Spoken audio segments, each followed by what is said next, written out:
Wouldn't save it.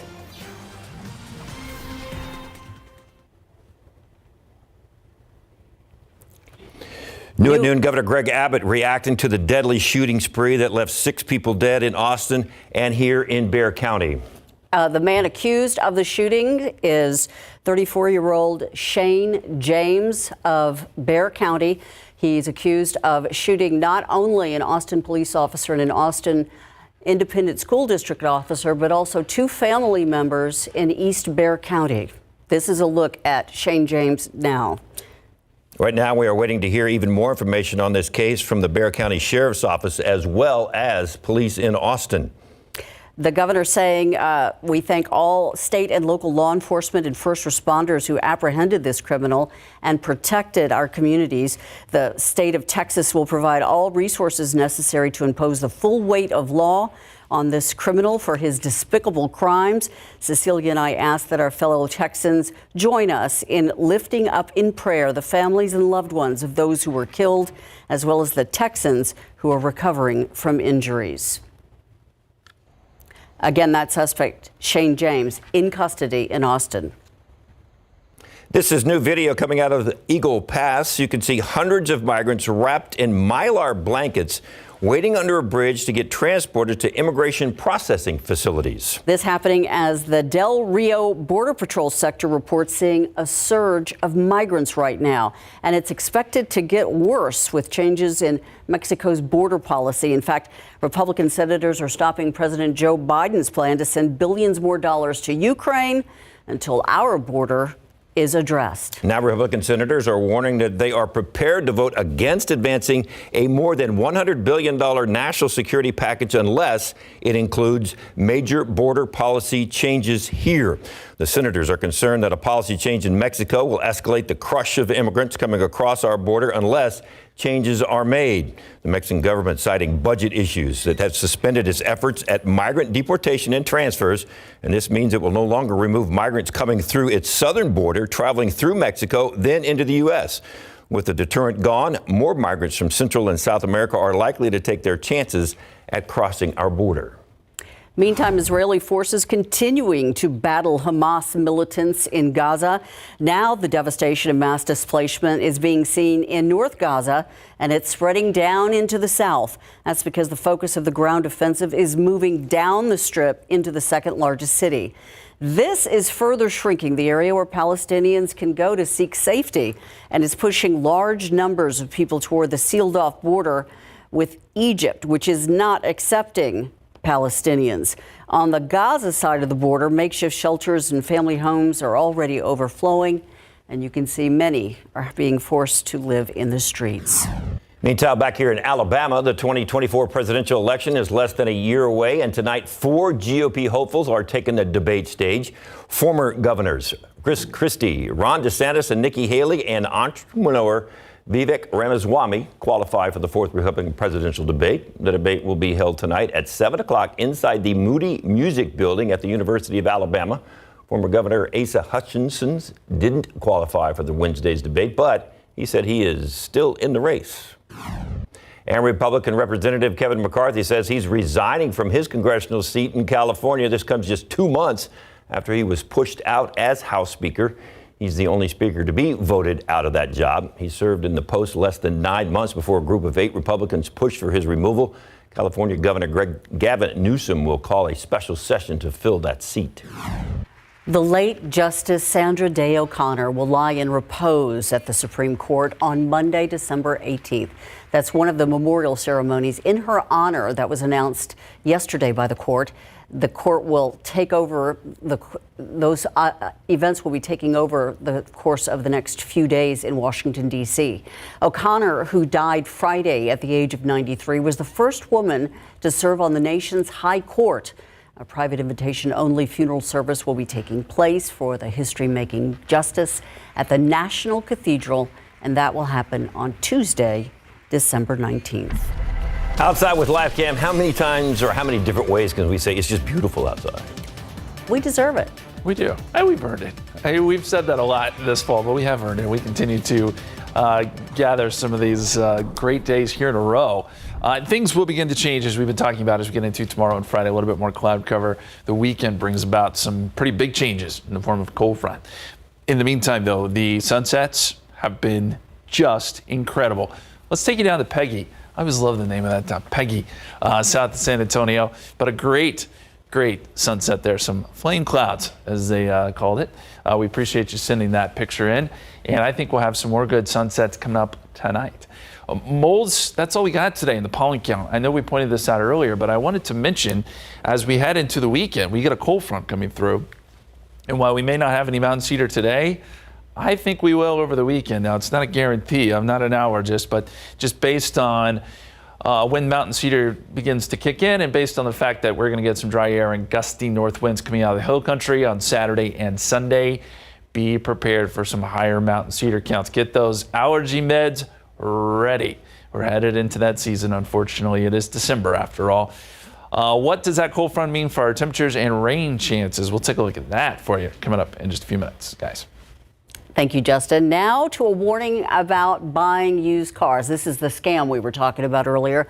An old odometer scam making a comeback. ABC's Steve Osunsami with the steps you should take in order to avoid becoming a victim. Paul Burrows lives in Iowa and says he had no idea that the mileage on his pretty new car was a lie. In November, he found an incredible deal and paid $10,000 for this 2015 Audi A6 to a private owner in Chicago, thinking it only had 66,000 miles. But when he registered the car with the state, he discovered the truth. The mileage has been altered. That car has 185,000 miles on it and not 66,000 miles on it.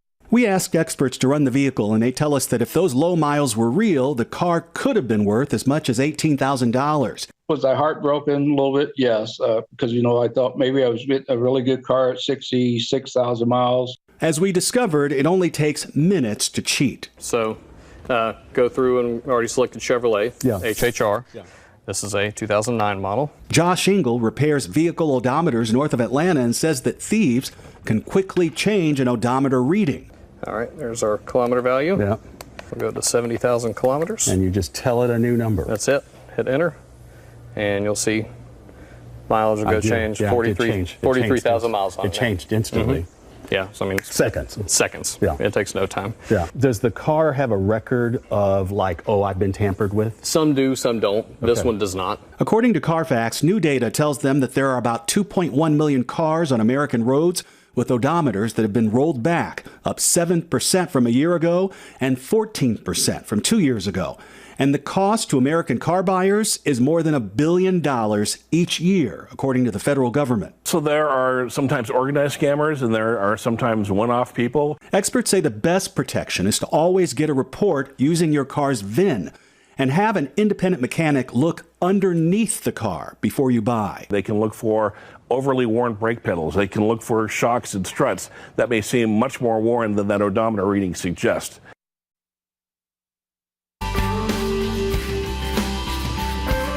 Right this moment, dozens and dozens of foster children are in need of a placement in a good home. And that is why KSAT Community Partners have teamed up with the Children's Shelter of San Antonio for a phone bank today. The goal to help connect the shelter with interested foster care families and anyone who would like to help sponsor a child as well. David Sears on the line right now. You got to get the phones ringing, David. I got them ringing in the last half hour. There it is right there. There's a phone number, 210-351-1363. Chelsea Steele once again joins us. Let's talk about some of the specifics about adopting kids, because I know that's what you're really trying to focus on. Obviously, you want money. Obviously, you want some things to help take care of these kids. But you're also looking for foster families more than anything. So what kind of families are you looking for? Is there age limit? Give me some particulars about the foster families. Absolutely. So you just have to be above the age of 21. We're looking for families that can provide kind, loving, positive homes for children to thrive in. Total amount of children between the biological children and the foster kid would be 5, so we can't have more than 5. So if I have 3 kids, I can adopt. I can foster 2 kids. 2, correct. So that's our limit there. That's our math. Yes. There's your math for the day. Got that out. So that's good stuff.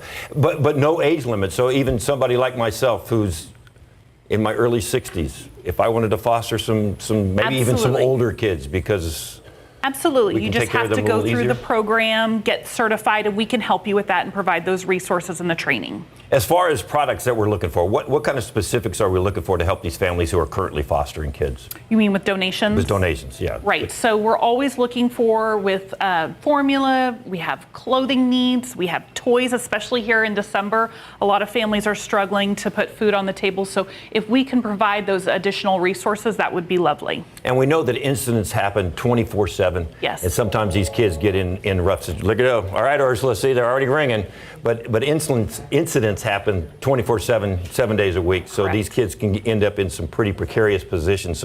So how is the response that you guys have? And is that a separate need than foster families, or is that what foster families are there for, to take these kids in whenever they need the help? That is correct. Our program is specifically designed to, when a child is removed from a house because of neglect or abuse, we have our foster families that will step up and do emergency services for them and provide them a safe, loving home. So we would love to continue our program and reach more families, more children. We just need a lot more help, and that is basically incumbent on you guys coming, calling, and letting us help you become a foster family or a foster parent. It is the giving season, Yes, so sir. no better time than to give a child an opportunity to be with a loving family. Yes. And that family to love a child. This is a two-way street. Absolutely. I mean, we're looking for families that want to love on these little kids, right? Yes. Even older kids and teenagers. How difficult is it for a teenager to get into a foster care family? It's the same program. It's the same as with older children as it is with younger children. We really try to do a really good match with the personality and the needs of that child to the right foster family. So we do some in-depth assessments and evaluation to make sure we're doing a good match. Here's the phone number right there, 210-351-1363. If you're interested in being a foster care family, if you are interested in donating some money or maybe some of the things, the items that they need, call that number. They're right here. They're waiting on you. All the phones are starting to ring. Ursula. Good job, David. And good job, Justin, on the weather. Oh, You get full credit. thank you. 5-star. It is really, really nice out there. We got mid-60s right now. It is hard to beat. The average is 66. We'll be a little bit above average today. No big deal, though. Really, just a perfect December day. The record is 83, set back in 1939. We won't be anywhere near that. In fact, temperatures will only warm to about 70 or so. That's it. A lot more clouds coming up. We've got those big changes over the weekend. We'll take another detailed look at that forecast for you coming up. So I'm going to ask Justin this question. No, he's going to hate this question. I know, that's why I'm going to ask it. What are the odds of it snowing on Christmas Day? I'm just going to go this way over here. I will answer the question. It's Come not back, answer the question. Listen, the kids don't like the answer to this question. I can tell you know, that you're much. ruining Christmas. But they got to know. It's true. Be honest. Well, if you were perusing the app yesterday or social media, you probably saw Sarah's post about this, and she wrote up a great article about the odds of getting a white Christmas, and you're going to see some stuff on social media. That's where I was going with this, to the Yes. Sarah You just wanted article. to promote Sarah's thing? Exactly. Yes. Okay. Yes. Don't ruin Christmas. Look, the odds aren't great, but you never know. There is always that little itty bitty chance. Let's look at the climatology for San Antonio Christmas weather. You know, it was just last year, guys, that we saw the coldest Christmas ever since records have been kept, 22. And it was just a few years back in 2016 that we got up to 80, one of the warmest days on Christmas. So this just goes to show you all these numbers here that we can see anything in between that. That's how South Texas goes in the winter. We get cold fronts. Sometimes it can be very cold, and sometimes it can be plenty warm. You know that. But the odds of getting snowfall, yes, unfortunately, are very, very low. But you know what? We'll keep you posted. We're just not close enough yet to get you any sort of legitimate forecast yet. But as we get closer to Christmas, we certainly will fill you in. 68 in Canyon Lake today, 66 Bernie, 68 Bandera, 70 in Hondo, 71 Divine, 70 in Elmendorf. Another gorgeous day. And as we go outside for you, a lot of blue skies. 65 at the airport right now. Dew point is at 41. This number is on the rise and will continue to move upwards as we head into tonight. You'll feel the humidity a little bit more tomorrow and certainly as we get into Friday. Here's the big picture across the country. And I want to point out that we've got some lake effect snow. So there is some snow flying up across the Northeast, upstate New York, Pennsylvania. There is snowfall coming down. Then you go out to the west. This is the other storm system, and this is bringing heavy rain to parts of the west coast, Portland, Seattle, some snow in the higher elevation. And this is the energy that will be working in our direction as we head into the weekend. So the dew point trend, we keep showing this, but I think it's important because dew points will jump up Thursday into Friday. And again, you'll start to feel it, but this also leads to some fog, some morning fog. Tomorrow could impact the morning commute, although I don't know that it will be terribly widespread. There is a threat for some lower visibility in spots. This is around 7 a.m. tomorrow morning.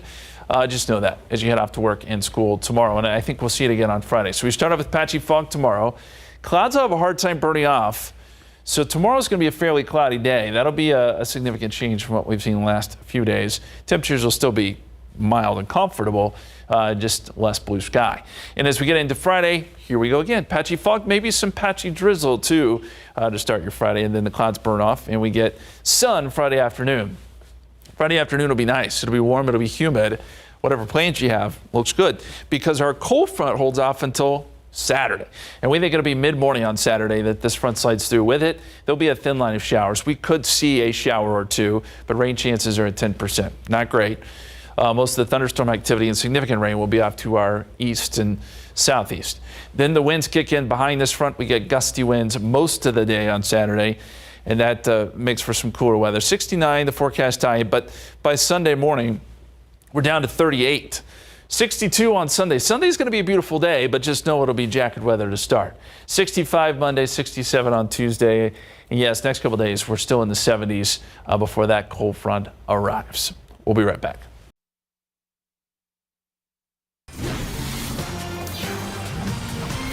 So I told you what my finial I didn't Upper- quite get that. yeah. Finial Dobra.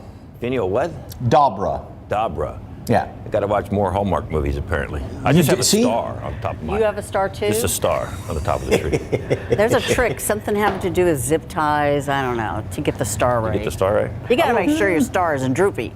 No, mine's pretty good. Mine's pretty Can't argue with you there. No. All right, we are talking food though, and one of our favorite places, Sweet Paris Creperie is here. Yes, and they have sweet and savory crepes, and Luciano Espinosa is here. Hi. And this is just one example of the holiday fun. Exactly. You can have all of these when you visit us at Sweet Paris. And how would it like to be tasting that in Sweet Paris, huh? That's right. How about going to Paris, right? Right.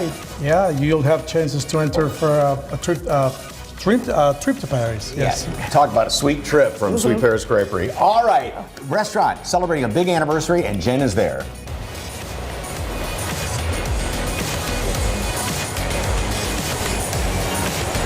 That's right, we're here at Gather Brewing Company, and they are getting ready to celebrate their 2-year anniversary. This right here, this smash burger, is what they are known for, but also, of course, the beer. We're going to get a sample of what's on the holiday menu as well. Blue Ice Vodka making some great holiday cocktails as well. Espresso martinis, Yeah. yes. And we're going to tell you about Mensch on a Bench, and what do you have topping your tree?